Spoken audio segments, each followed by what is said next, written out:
As I understood the scope of the problem as you explained it to me, you have a lot of fluent readers on your campus, but it's not translating into higher test scores. How did Correct. WordFlight help with that? Well, one of the biggest things that I saw after we started kind of in in February of last year.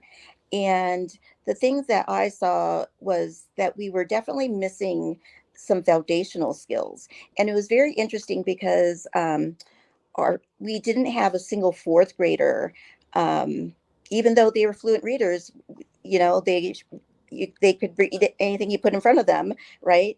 But they weren't scoring where they should be, like on our other assessments.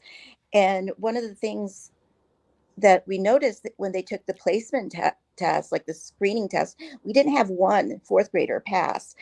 And that those were our COVID kids, the kids that were out of school as kindergarten it, during COVID.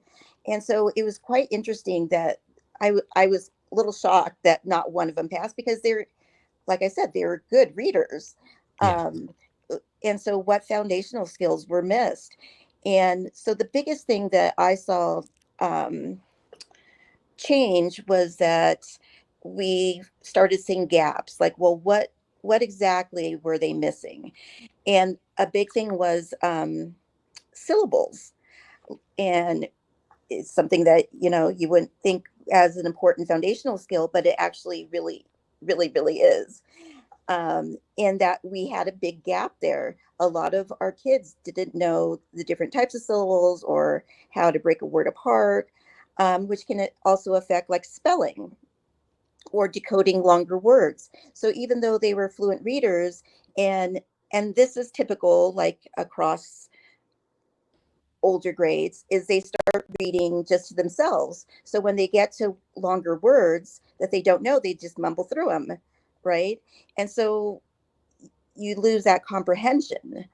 And that's the big thing that we are working on this year, is how can we work more in small groups so that we are listening to all readers, even though they're showing that they're fluent, so that we are catching those vocabulary, catching words that are longer that the student can't decode because it's multisyllable.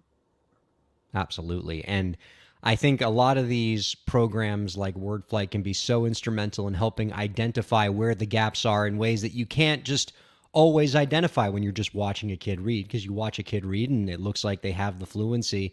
And only by using some of these interventions can you pinpoint where the gaps are, because these gaps are going to come up in a testing situation.